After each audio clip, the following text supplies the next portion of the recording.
All right, so I've got 8:05. We've got a small crew tonight, predominantly actually IDP people, but so we had intended to cover transition to GS and other non-federal jobs, right? So part of the transition, social hour here is we like to have topics each month that pertain to individuals who might be in the pipeline of transition, and then we also bring in individuals who have already been through it and share their stories, right? So obviously, us on the call, we've all taken the contracting route.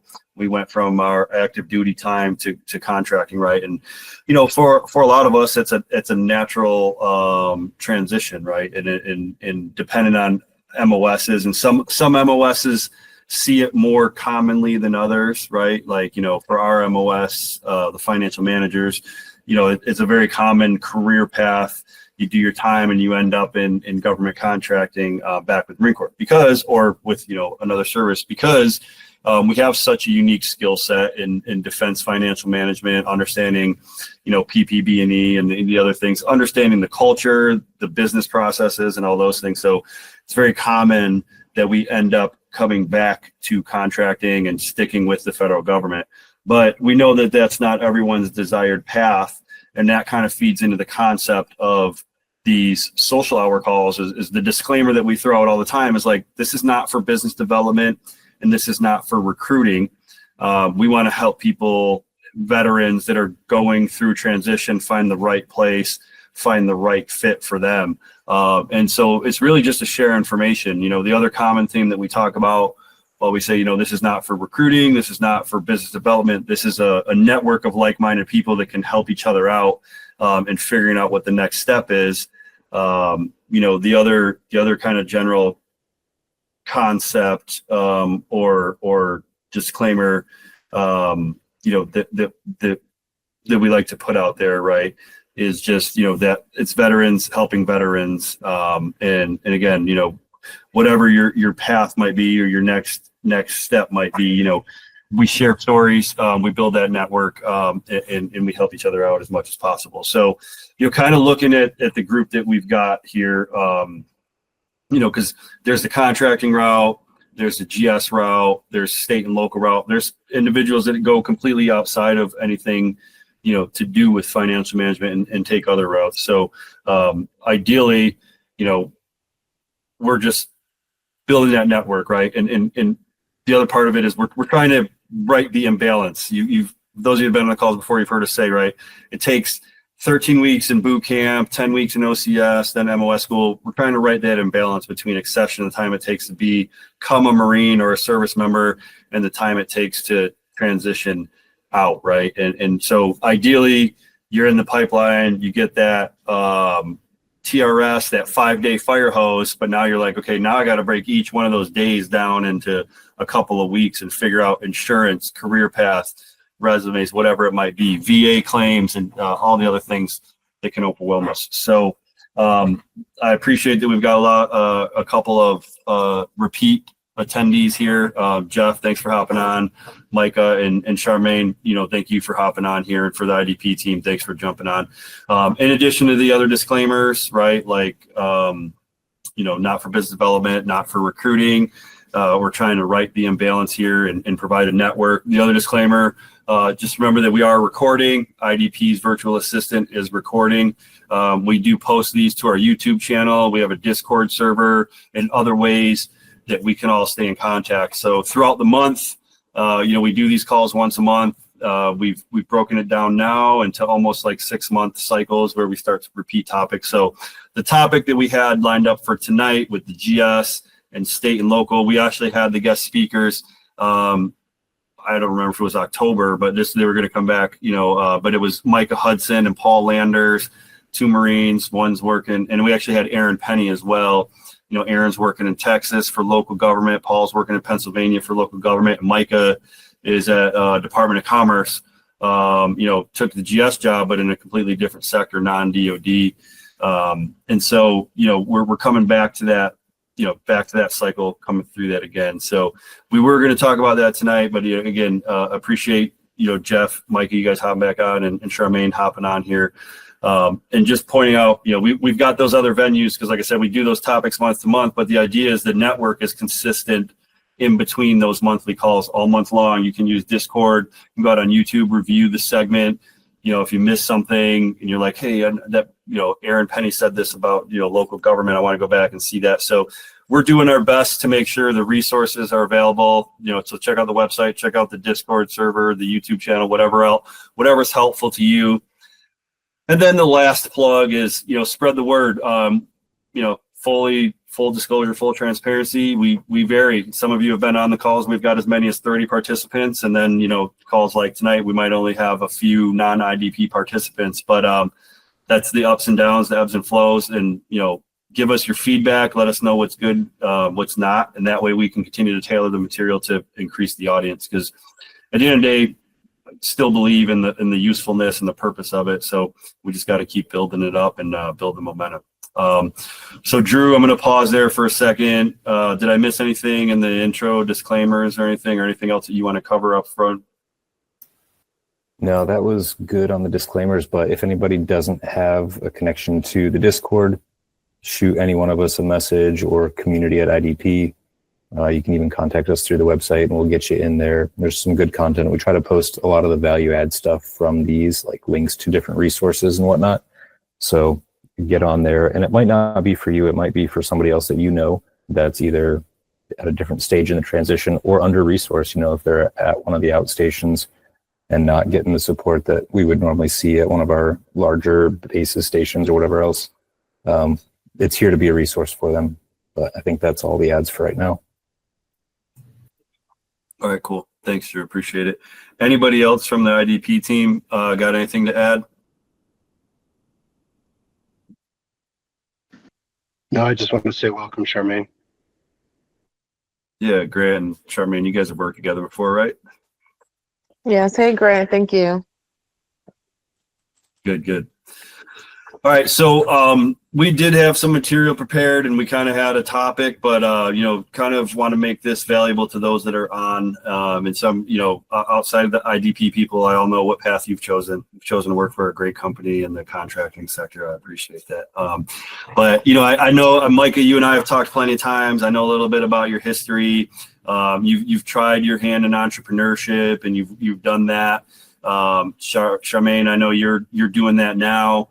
And Jeff, so I'm going to kind of go off script here and just kind of dial in with you guys a little bit and see, if we can answer any questions, if you're even considering GS or state local, and we can share some information, we can kind of hit some of the high notes, but then really ask each of you kind of what could you get out of this. So Charmaine and Micah, I know a lot about your guys' background, a little bit more. I've talked to you more in depth. Jeff, I hate to put you on the spot, but remind me again where you're at in the transition cycle. Sure. Yeah, I'm actually doing school pickup right now. I've got 5 days left here in Hawaii before I start my PTAD and terminal leave, and I'll wrap up with 25 years in service. Congratulations. So I spent my officer career as a combat engineer. And then most recently did SEP, and now I'm a environmental officer, which never thought I would do it, but have actually really enjoyed it, and will likely stick in that world somewhere. So we moved to New Hampshire in 5 days, and we'll set up shop there and figure out life from there. Oh wow, that's awesome. So when you say you're an environmental officer and you're going to stick in that world, like what do you see that next? Again, and I'm just speaking of financial managers. For us, it's a clear path, right? Like, okay, I've been a defense financial manager. I'm going to go work for Aon, Significance, Lynch, somebody doing some type of work, IDP. Like what does that look like for you if you're going to continue to work in that environmental discipline? Yeah, good question. I mean, if I wanted to stay federal, would be pretty easy transition. I think it would just be, the only challenge would be limited number of slots available to kind of hit the pay grade that I would be looking for. The position I'm in currently is a it's a military position, but it's a GS-14 equivalent. Okay. So as of right now, I am steering away from federal work, and will likely go private, or contracting. But I'm not in a big rush to work. The wife has a job already, and I've got kind of 120 days of a paycheck coming in. Okay. It's not a lot of time, but it's also time, and I don't want to I want to focus on getting moved first. Yeah, no, I mean, that makes sense. It's good. And it's good that you and your family are in a position to kind of take some time, and figure that out. So just out of curiosity then, you're kind of in a discipline where you've got a lot of exposure to the civilian sector. So it sounds like you already kind of know like what that might look like to go GS or go private sector contracting. Are you building a network, or have you already gained familiarity? So like for us as financial managers, like I said, like we spend a lot of our time on active duty working side by side with the contractors and the companies that would hire us. So in your discipline, have you been around those companies that are like, hey Jeff, what are you doing next 6 months from now? Yeah, no, I know. I've had several reach out to me. I would call it like soft job offers. It's just, hey, reach out and we've got a job for you when you're ready, or if you want it, which is good. And I've worked with the contracting companies, and a number of organizations, who I could work for in the future.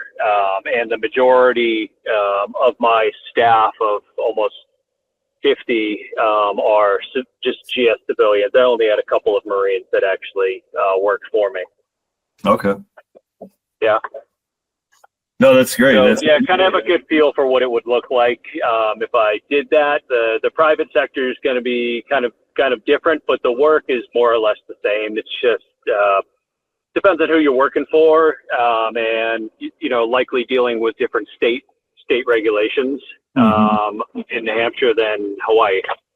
Yeah, a little bit different probably. Yeah. No, that's good. Okay, so it sounds like, and then you've been on some of the previous calls, so just to throw it out there, going back to the VA, all the other things and stuff like that. If there's ever stuff you want to ask or talk about as far as that goes, I don't know where you're at. You said you're going to be moving, beginning your transition. You got time, to kind of work through all that. But all those other things that some of us have been through, those are game changers on the other side. Getting that VA claim straightened out and get matching your retirement and stuff like that. So. Yeah, I'm at step 3 right now, and I'm going to have to do my physicals in New Hampshire. But I think time-wise, I'm doing okay. Okay. As long as I don't have to repeat the, steps 3 through 6 or what have you several times, I think I'll be doing okay. Okay. All right. Well, good. No, that's good, man. I appreciate your openness and willingness to share some of that information. And then if I could just probe maybe one last time, maybe something after this, but you kind of alluded to, because the one thing that we did have on the docket tonight is talking about GS, and like Charmaine, I know you're not really considering going back to GS. You've started your own business, you're going down that route. Mike, I don't know, kind of you're a little bit further left, and it's in terms of transition. Paul Evans, I know what your kind of thing is, but Jeff, one of the things that we're going to talk about is like, how do you decide government or contractor? One of the common dilemmas is like, well, the GS route is very stable. Contracting's a lot of uncertainty. Going GS, I can pile another retirement on top of my current there's like a lot of different reasons why people choose, right? Some people go, well, in contracting, there's these ridiculous salaries. I can go out there, As you've waded through that, what have been some of the factors that have influenced, or have you considered in GS versus contracting or private sector? Yeah, so I've had about 4.5 years here now of work, supervising civilians, GS civilians and contractors, and working for them.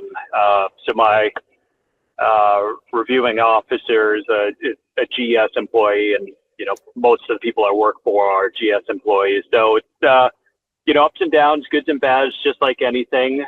One thing I've noticed that it seems to be virtually impossible to be fired as a federal employee. So you do get some pretty good job security in that manner. Their evaluation system is just completely foreign to me still. To give someone a mark of unsatisfactory is like super, super difficult to do. Yeah. So it's just, it's kind of weird. So it's a different culture. And I think a factor for me is like, do I want to stay in that culture, but not wearing the uniform anymore? And I wouldn't say I'm completely turned off to it. I'm trying my best to not shut any doors, for myself and the family. But right now it just doesn't seem like, the positions available for environmental work, as a GS, at least with the Marine Corps, where I can readily speak the language, are, there's not as many as the Navy or Air Force or insert any other organization. Cool. So I think that could be a challenge. And now with the return to work, for a very large portion of federal employees, that's going to be a very big challenge for me, because I want to live where I want to live, and I don't want to move until I get my kids through high school. Yeah. And the Marine Corps has only got so many bases, so it's you can see the thing mapping itself out here. It's kind of self-selecting away from federal work, at least with the Marine Corps, and I'm okay with that. Job stability, I would say up until 6 months ago, a federal job was very, very stable. And now it feels less stable, although all of my employees, who have environmental and cultural and natural resources tagged all over their job titles, they're all here still. They're still working. Yeah. Their jobs haven't disappeared. The federal government still has a job to do environmentally, and then there's still state laws that need to be followed. So I think the job stability is still there, but it just adds a kind of an unknown risk factor of, do you start this new job and you're in a probationary status and then suddenly you get fired for it? But as a veteran, you likely have additional protections that a not veteran would not have. So. Yeah, those have been some of the big factors for me. Contracting, at least as a retiree, you don't have to worry as much about health insurance and other plans that you probably already have coming through the VA. But I think all things to consider still. It's just maybe not as much of a factor to think of. So yeah. Okay. No, I mean, I appreciate you sharing all that. And it's, you touched on a lot of the themes and topics that, most of us in the transition time consider, like, should I go GS, contracting? Should I do something else completely different? And I appreciate that you pointed out, right? Like in the last few months, some of that whole concept of like, okay, the stable route is GS, the more lucrative route is contracting, like pick your poison, whatever, like that's been shaken up a little bit, right? Like hiring freezes, some of the most talented chief warrant officers I know have been having trouble getting their GS jobs, right? Things like that. So it's not the same as it was. It may go back. And Roy, I want to come to you in a little bit, because even like at the back end of that, like the retirements and stuff, they're changing the civilian retirement, but and we'll talk a little bit about that here coming up. But I appreciate you sharing some of your decision criteria, Jeff, and then listening to you kind of talk through being an environmental and making the connection. So that's how you and Jake cross paths, right? Like, because he was working contracts and grants and stuff, and you were environmental, or you guys were in Hawaii together.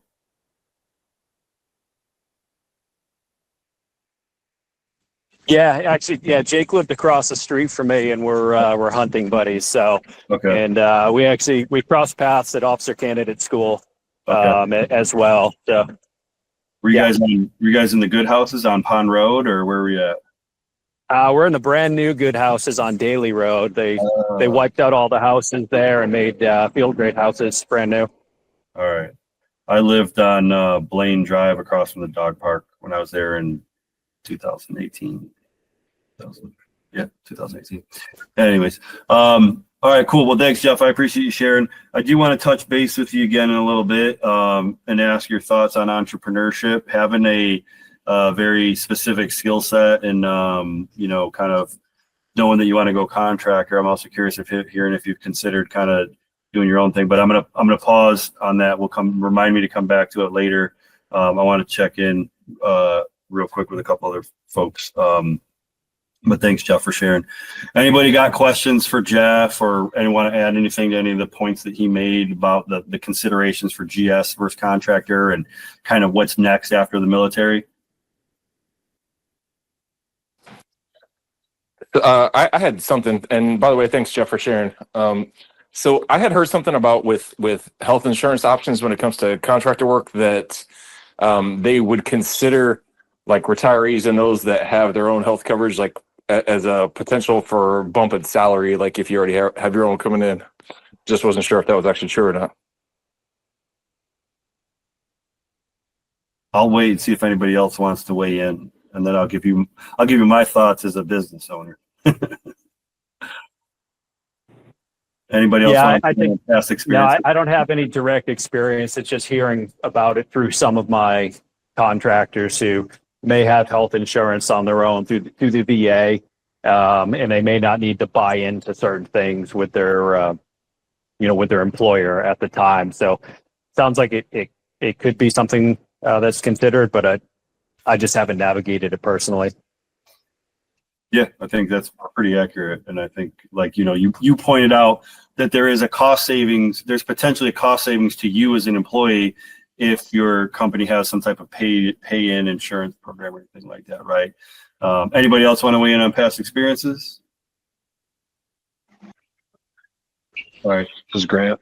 I can say as a hiring manager, it has certainly come up before in conversations with candidates.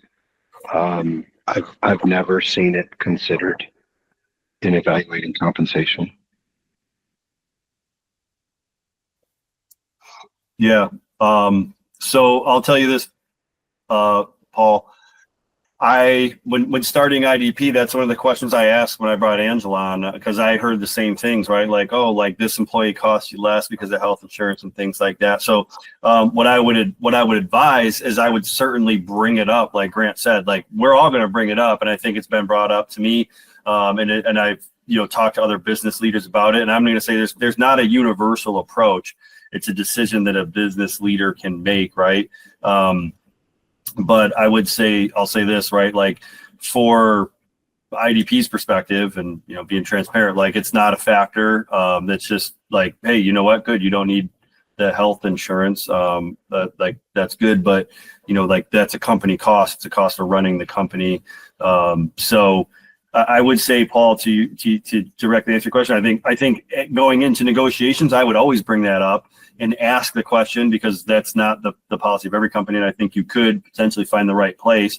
And if it's important enough to you, it could be a negotiating point across multiple companies, right? But I wouldn't bank on it, but I would definitely bring it up, right? And if you want to, talk more offline later on and learn more about kind of how how a company financials operate and how those costs are allocated across the company, I'm happy to talk more about that. But you want to say, Lou or Drew, do you guys want to add anything to that? I know you guys have helped me kind of through some of those decisions and some of those negotiations.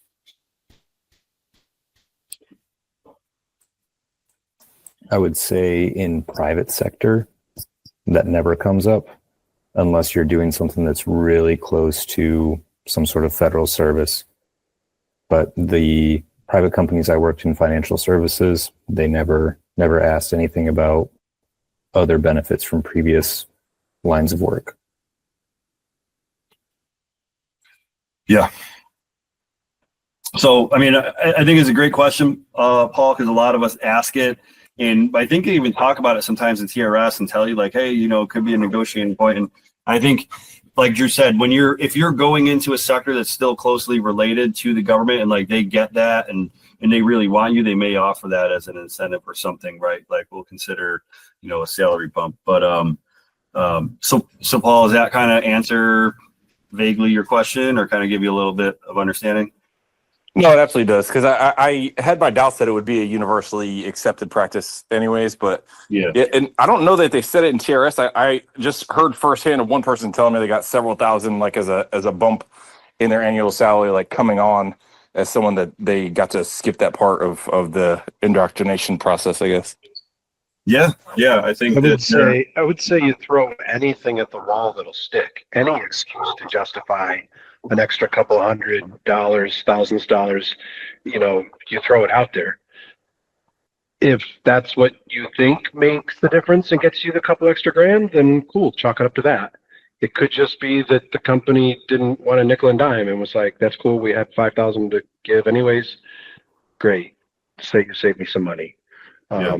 But to Jim's point previously, whether you individually elect to take a benefit or not take a benefit, it barely moves the needle of overall company costs and how costs and salaries and everything else are computed. So again, they might use it as the excuse to give you some money, but it's not actually in the company's like immediate benefit.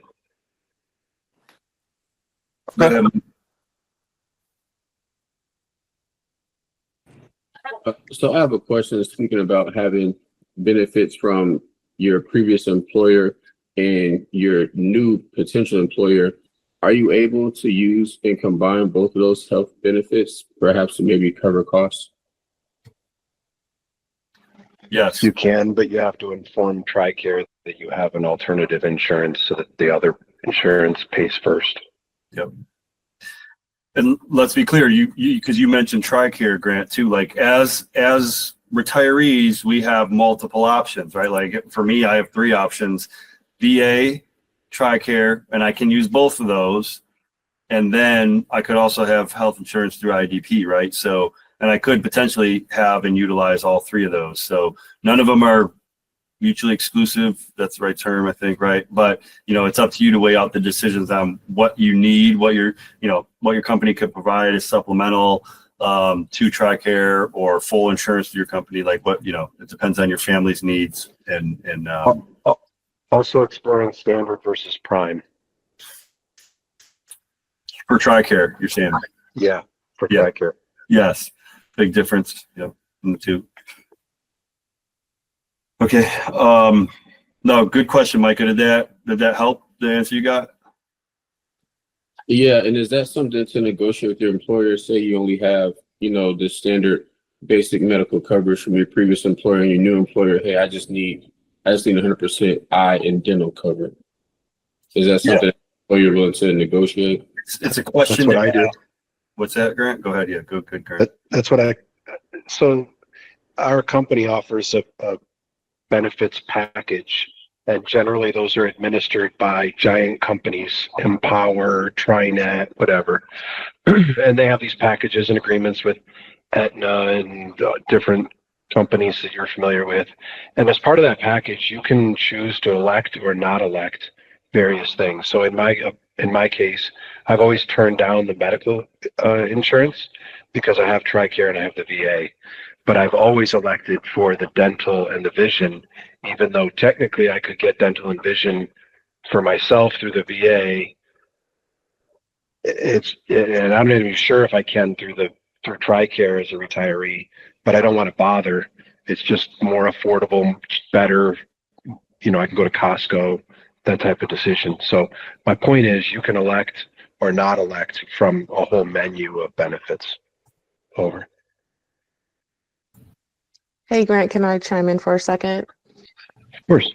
So just to tag on to what you said, so you can get those through TRICARE, but you have to pay for them. They would be like an extra cost. And as retirees, you have to sign up for the FedVIP program, just like as if you were a GS worker. Yeah, that sounds annoying. I struggle to maintain and access to all my medical shit, let alone go through with it all. So Yeah. And there's also a window, right, Charmaine? Like open Yes, enrollment.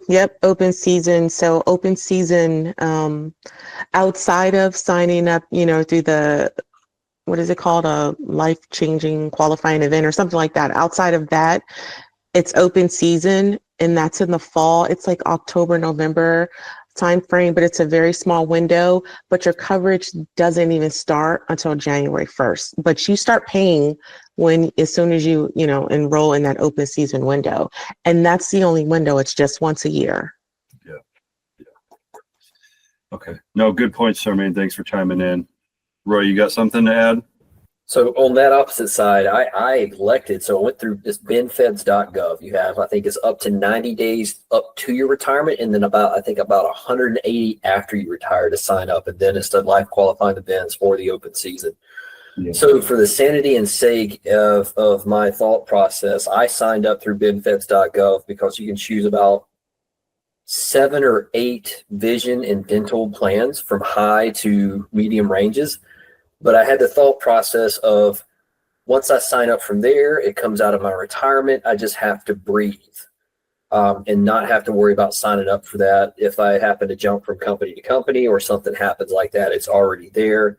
And to be honest with you, just for me going through IDP, I looked at the 2 plans and the cost was not, there was not a very significant change in cost for either one on the dental and vision. So for the sake of convenience, I went through benfeds.gov to breathe and have that coverage for myself and family.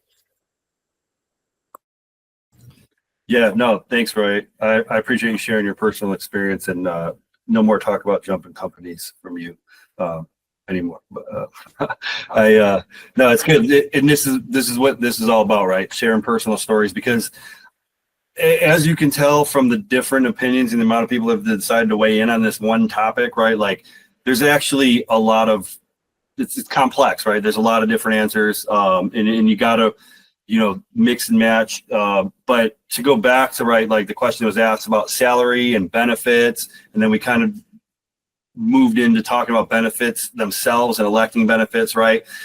Paul, to go back and for all of you like Mike and Micah and Jeff that are still kind of in the biggest thing is like, don't be afraid to negotiate any of this stuff, right? Ask these questions, right? Negotiate and advocate for yourself, right? Go into these and ask them, what do you offer? What can I get? I don't need that. Can you offset my salary because I don't need that?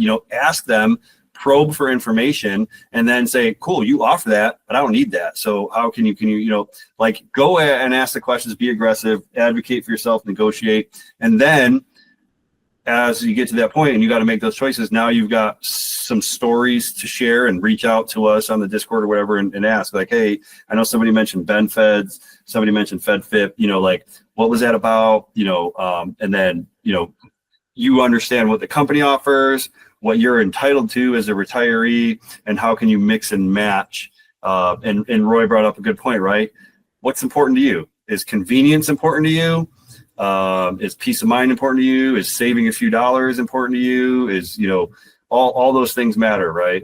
As you choose which insurances you want to participate in and protect your family with. And, we've talked about SBP and other things, so a lot of these are very individual decisions. There's not a lot of cookie cutter answers, but that's why we're trying to build this network of, hey, what did you do, Jeff? And Roy, you mentioned this before, right? So if anything caught your attention during this conversation, don't be afraid to reach out to anybody in the group that chimed in. So, but I appreciate everybody asking questions and weighing in on this. So kind of going back, well, first, let me pause there. Any other safe rounds or alibis on the topic of insurances and negotiating salaries and what we've been talking about here? Anything? All right, cool. Now, I really appreciate the discussion and the engagement. It's cool to see, individuals that have been out for 6-7 years and been in multiple companies sharing their experience to individuals like who have started their own companies, and all of us have a little bit of a different story, but common threads that tie those stories together about the same concerns that we're facing. So just going back then to the topic of the evening, which was like GS versus, state, federal versus contracting, so we've heard some thoughts and some opinions on things you might weigh out, right? Like what are the benefits of each of those? First, I want to go to the IDP team. Does anybody from the IDP team have anything to add to the GS contractor discussion? Any bits of information that might shape someone's decision when considering GS versus contractor versus, completely private? Because we say private sector. I want to break that down just for a second. Like there's private sector, like IDP's kind of private sector, but we're federal contracting, right? Then there's private sector. Like I'm going to go work for Lakeview Bank or something like that, right? But the themes are kind of consistent across the board. So, but anybody from the IDP team have any bits of knowledge or anything or information you wanted to share that the group might consider in choosing their next step? All right. Does any of the non-IDP participants have any other questions or any topics that you want to kind of dive into that might relate to, what your next career choice might be?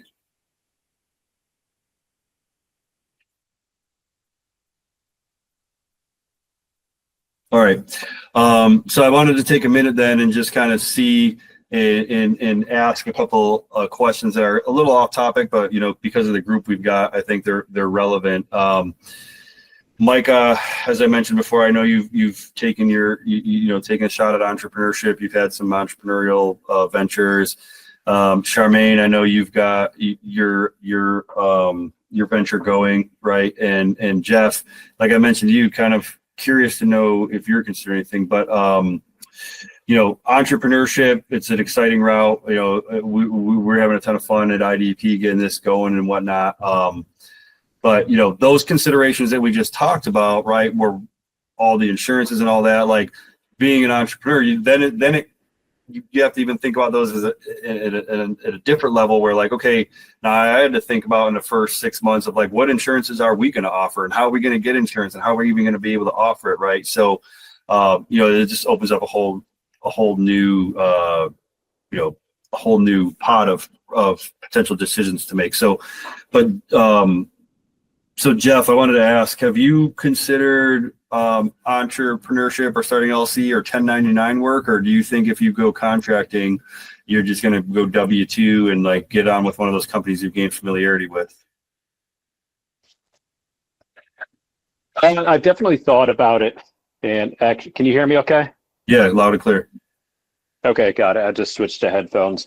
I've thought about the entrepreneur side.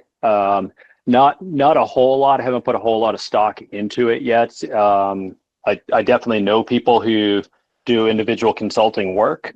I think it'll just depend on the market and then where I'm going to be happy as well. But also while I'm retiring, can't really afford to retire and retain the same quality of life and do nothing. So need to work financially as well as just mentally. Got to keep going, keep doing something. So I think I'm going to lean towards private work and just to get my feet wet and see how that goes. And then if I do decide to go off on my own, I think that'll be a step a little bit later down the road. So likely just taking a job to keep a steady paycheck coming in for some period while we move and get settled, get the kids back into school, and then decide when it's time to roll the dice again. Yeah, no, it makes a lot of sense. Drew, I saw your hand come up. Yeah. Hey, Jeff, I'm going to drop my email in the chat. If you can shoot me a message sometime. I have a buddy who got out of the Marine Corps, did Harvard Business School, all that stuff, and he's doing acquisitions in the space of engineering and specifically environmental engineering. So he might be a really good resource. I know he's looking at a lot of companies, talking to a lot of people in the space. If you two can get connected, I'm sure he'll have good resources for you. Okay. Yeah, I appreciate it. Yeah, and Jeff, just throwing it out there, like I said, the network here is strong, and outside of IDP and the people on this call, I've been very blessed and fortunate to have tons of mentors helping decide, I started out as a 1099, same thing, needed to work right away, and IDP wasn't going to be, generating revenue or profitable, and I had to work and use my skill set. So I started working as a 1099, and Lou and I, when we started out, we were both working as 1099s, but we were IDP. And, we were able to bring it all together at the end. But, and I'm not trying to sway or whatever, but, like I said, coming out of being a Marine for 25 years and having a unique skill set and all that. And then, there's a lot of opportunities, a lot of doors there. So, if you do decide you want to go that route, or even if you don't want to pick any of our brains, and Charmaine's on, and I'm, great resource there too, because she's taken a totally different route in fitness and coaching. It's faithfully fit and frugal, right, Charmaine? That's right. Thank you. Yeah, awesome. And so a lot of Marines have that spirit, Jeff. And so just want to throw it out there. If you want to talk about it more at some point or whatever, ask questions. So and tap into the network. So. So Micah, I know you've done that too before. Do you have desire to get back into, when you get closer to retirement and dropping your appendix J, you tend to kind of go down that route again? I'm not really sure the entrepreneur route per se. Is that when I retire? Right now, I'm focused on building my skill set. I'm back in school, finishing my degree in personal finance at the moment. Oh yeah. Yeah, because you've done the restaurant, and then you've also done the personal finance stuff. So you've got a lot of different opportunities, different things to explore, huh? Yeah, so I'm trying to build my skill set and keep my options open and seeing how I can put those together to be something unique, something an asset to a company. Yeah. Okay, good. Okay. And then, Charmaine, anything that you want to add or any considerations? You've been, you transitioned, you went and worked in contracting, and then, you decided, I think you were simultaneously, working in contracting and getting your, the concept of your business going, and you've kind of taken that route as an entrepreneur, anything that you want to share on your experience and your decision to kind of to go out on your own, and how long it took for you to come to that decision? Sure.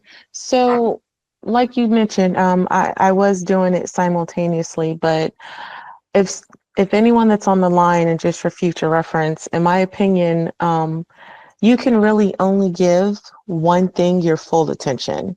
So I came to a point at the beginning of last year where, while I was doing contracting, it became extremely demanding. And that means that in order to meet my 9 to 5, my business had to suffer, because when I'm doing my 9 to 5, I'm only doing my 9 to 5. And that means even if I'm doing, 10-hour days, when I'm done at the end of the day, I don't want to do my business, and I probably wasn't going to, because at that point, a lot of us on the phone, we have children. I'm probably the only one that has smaller ones, but they look to you for attention, right? So I think that we can all try to juggle, but in my experience, at some point, something has to go. So that was, there was other factors into my decision ultimately that was like, hey, I'm just going to go all in on my business. But that was pretty much the catalyst of, I've been trying to do this for the last couple of years, and I can't really call it my business. It's more like a side hustle, but I'm not really hustling because I'm just doing my 9 to 5. So I just caution anyone, if you are thinking of going the entrepreneurship route, you have to be able to willing to give it your undivided attention. And in the beginning, unless you're going to start, like a consulting firm like IDP, you're going to be a solopreneur for, X amount of time until you get a team behind you. And that just further lends to, you can only do but so much. And that's not going to include having another job, again, that 9 to 5. Yeah. So yeah, I'll just say, do what feels right for you, but be smart about it. I will say I wasn't smart about it in the beginning. I thought I could do both. But I really wasn't doing both at the end of the day. I was just doing the contracting stuff. So Yeah. No, I mean it's a great point that you brought up, Charmaine, and it's like and it's kind of consistent with what Jeff said. You know, at the moment, right? He's like, I gotta get out and I gotta work and I gotta do what's right for my family. But at some point, maybe I do want to do something else. And you know, and you brought that up because you've been through it, right? And Mike, I see you're saying you agree, and you've been through it with experience, right? Like probably you were running a restaurant while you're on active duty, right? You can only the way you said it, Charmaine, was really good. Like you can only give one thing really all of your attention, right? And then that's work wise, right? So trying to do your business, trying to be a consultant, then throw in the family and being a spouse and all the other things that we're all competing with as far as time, you know, management things go. So appreciate the insight there and the thoughts on you working through those decisions, deciding, you know, now is the time for me to go all in on the business that you wanted to get up and running. So, and, you know, appreciate the things that you said about having a team too, you know, because then once you decide to become an entrepreneur, there's more decisions to make after that, right?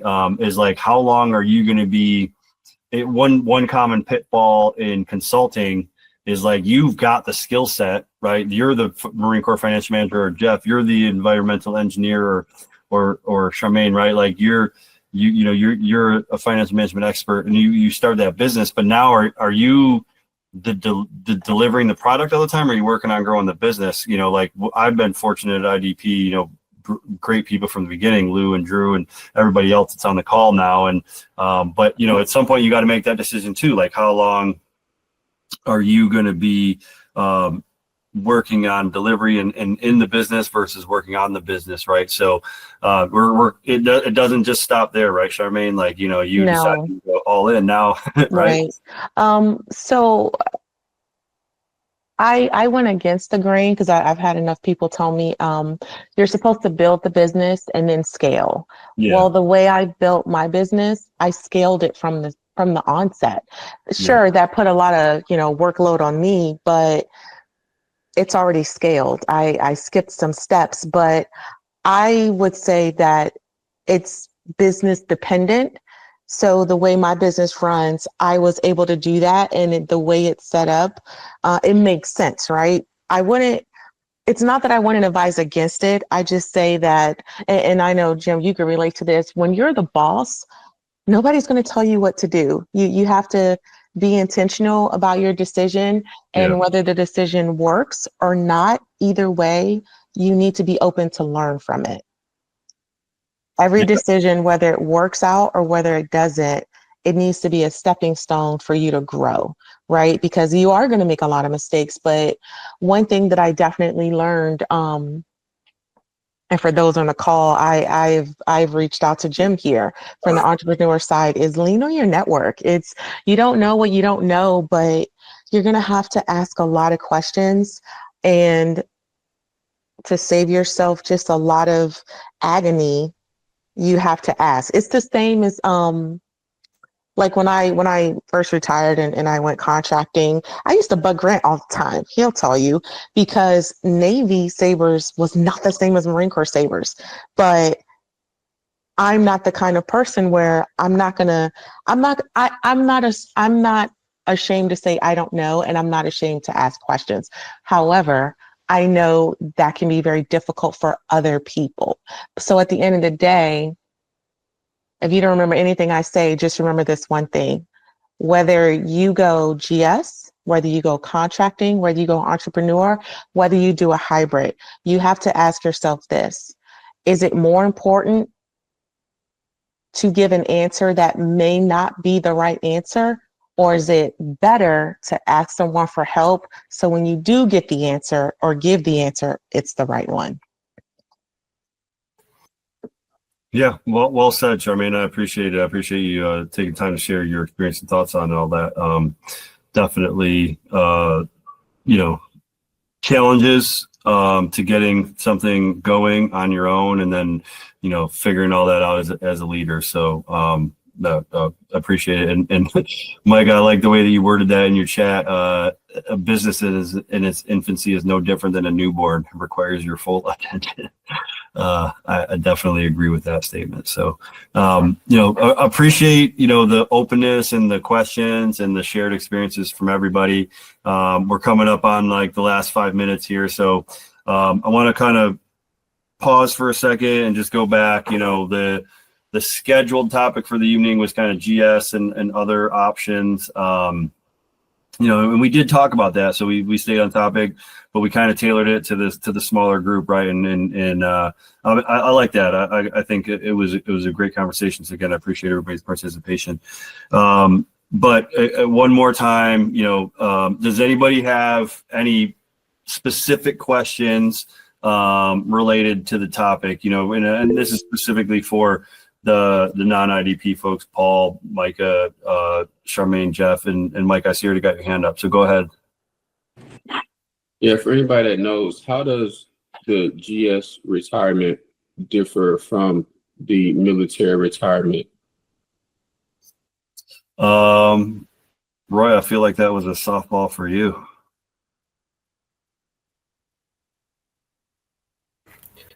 So for the military retirement portion, you have the ability to draw a pension when you are when you retire. That whether that be during the 15-year Terra or your 20+ retirement. On the GS side of the house, when you go to retire, you have the I want to say I do apologize. I'm having a brain fart right here. I want to say it's like 30 years or 55, I think is the magic number to be able to draw the retirement pension. I can get back to you on the exacts on that, but there's an age limit to where you can draw retirement, or there's a time limit that you have to hit. And that's before obviously Social Security. So it's right around 55 or 54 years old to be able to draw that retirement. And that's put into the FERS, the Federal Employee Retirement System, for that pension portion, and that's not including your TSP contributions. So that's where you get that portion at for that retirement versus the military, that you started drawing it on the subsequent month you retired because everything's in arrears, and then if you have disability, it's on that second month after you retire because of the grace period and then the 1 month arrears. Yeah, and so Micah, I think your question was what are some of the differences? Roy hit on a couple of significant differences there. And Roy, one more thing to probe a little bit there, and there are changing FERS, right? Like there is now a required amount to contribute, or it won't be matched. Or I think you said something about that the other day. Yeah. So guys, if you guys are thinking about going into the GS jobs and wanting to have the security, today's security is not guaranteed in tomorrow's terms. Reason being, take a look at House Concurrent Resolution 14 that was approved on 18 May. The aim of that House resolution was to cut $2 trillion in 10 years, and then the subsequent was $50 billion in federal retirement and healthcare programs. The enactment date, if passed and approved, will be 1 January 2028. Between now of 18 May to current day of 29 May, there's been a lot of fights and battles between the American Federation of Government Employees, basically the largest labor union for federal employees. State representatives have been getting in at it, and also other unions and local chapters. So the biggest thing we look into is the first supplement is when you go to retire before the age of 62, and you go to retire, or before the age of 62 and you can draw Social Security. The first supplement is to provide an additional income source to help kind of bridge that gap between your FERS retirement and your Social Security eligibility, so that when you hit 62, it drops out. Under the House Resolution 14, that will no longer apply. The contributions currently right now, the contributions for federal employees is at 4.4% of your base pay. Prior to 2013, it was 0.8. 2013 was 3.1. And then with the House Concurrent Resolution right now, they are looking at the employee has a choice of paying 4.4% for at-will employment, or contribute 9.4% for your current FERS hiring protection. What does that mean? At-will employment is that the employer and employee can terminate at any time for any reason. So that's a potential red flag right there for you. Another issue that they're running into as well is they were looking at the high three retirement to move that to high 5 retirement. So that'll be taking 5 years of your salary to use. Good news is AFG and the lobbyists have struck that down on 21 May, but the problem is it's been introduced. So there's an issue you got to look at as well. So now it'll take 5 years of retirement versus the high 3. Federal employee health benefits, which is the acronym FEHB. What would happen is that the federal government would apply a percentage amount to help you with your health employee benefits. The new law or the new proposal is to provide a fixed dollar voucher type service that is only consistent with general inflation, not medical inflation. So general inflation is about half of what medical inflation happens. So over the course of years, your eligibility and your coverage will start eroding and out-of-pocket expenses become more. Now, keep in mind, this is not talking about their TRICARE. This is not talking about this. This is talking about only the federal employee side.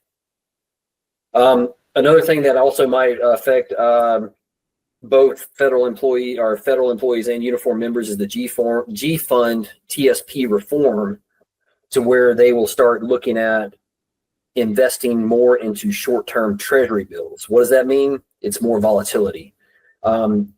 Is it going to be a significant impact to where, the G-Fund would usually just rise very slowly year over year? There could be 1 or 2 years that the G-Fund may have a negative downward turn, depends upon how the short-term treasury bills produce that year. And then another significant issue that is going to start hitting federal employees, if passed, is the Merit Systems Protection Board. Basically, when a federal employee files a claim for discrimination, political retaliation, workplace abuse, and things like that, their rights to file the claims, they now will have to pay a $350 fee to the court system to file that claim. They state it's reimbursable, but now it puts the employee in a bind to make a financial choice on whether to file a claim that is currently right now a right to file. So as we look at the GS, is it still somewhat of a protected category? Sure, for now. If this stuff if this information from House Resolution 14 passes, 1 January 2028, any new employees on 1 January and beyond will now have to make these choices and potentially have to pay twice the amount of FERS contribution to have the same protections as afforded now at the 4.4% rate. So keep that in mind. And of course, anything that I see happening on the federal employee side, it makes me get nervous that it could happen on the uniform military side as well. So it's almost a double-edged sword, and then you never know what happens in the nation that large-scale corporate companies may be doing closer to the same type of thing if they have that contribution. So it opens up a Pandora's box for everything to be influenced. Yeah. No, I mean, there's a ton of great information, Roy. It really is. And I think the key point is, right, like you wrapped it up at the end there, right? So we began the conversation. A lot of the conversation was centered around like, hey, GS is a stable route, contracting, a little more risk, a little whatever. And like the way that things are shaping up with hiring freezes and changes, and the government, is trying to get people to invest more in their own. It's not. There's some things out there that could be changing the landscape even of GS employment, right? And Micah asking the question a minute ago on like, hey, what's the difference in the different retirements? Micah, right now, we don't know what could be different about it in 28 and 20, from right now. I mean, right now, the simple differences are things like Roy pointed out, contributions to FERS. You can't, it's not like a military pension, you collect it right away. But again, the nature of this conversation, and we're just talking about one topic, highlights the need for a network like this, right? Like, let's have these conversations. Let's talk about these complex topics. We just talked about a few things on the call tonight. We could probably keep going for another hour, but we're already at 9:05, so we're going to break. But spread the word, let people know. that are in the pipeline, they touch on these things at TRS for an hour, for a half hour. But these are complicated topics, and when people are making life-altering decisions and what am I doing next with my family, they got to have a network like this to tap into and people to ask questions to. Go ahead, Roy, real quick before we close out. Yes, sir. Apologies. I want to circle back right there on Micah's question. So I'm on the OPM website about the retirement. So anyone that was born in 1970 and after, the minimum retirement age is 57 years. The retirement eligibility is up to 10 years with a minimum retirement age or 30 years with a minimum retirement age. So if you hit 10 years for the minimum retirement age and you go to retire, you're going to take a 5% for each year you're under 62, unless you have 20 years of service there. And then also there's programs out there for like VERA, which is voluntary early retirement programs and things like that, that can allow you to retire at the age of 50 with 20 years of service or any age with 25 years of service. So I wanted to circle back to that portion for you.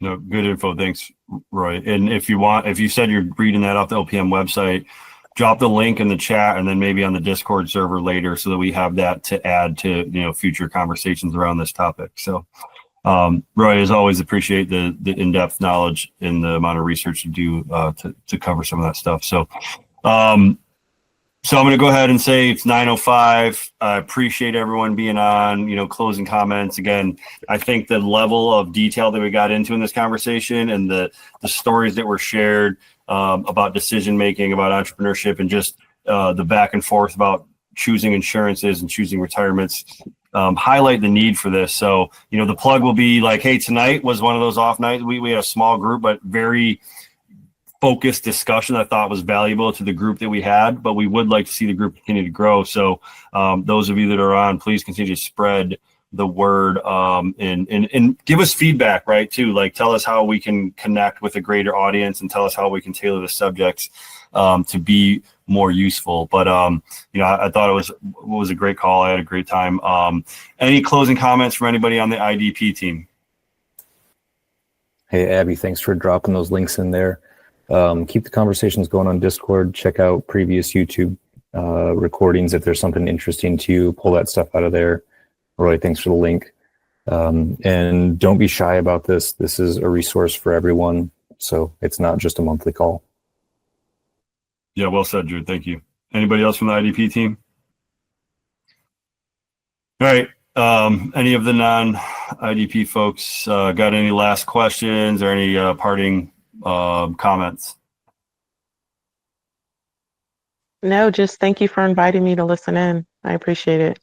Yeah, thanks for hopping on and thanks for contributing. It's greatly appreciated. And we need to touch base again soon too. Yeah, everyone, thanks for being guest speakers, kind of ad hoc tonight. It was a fun night. Yeah, it was. It was good. All right. Well, those of you in Hawaii, aloha. Get back to your afternoon.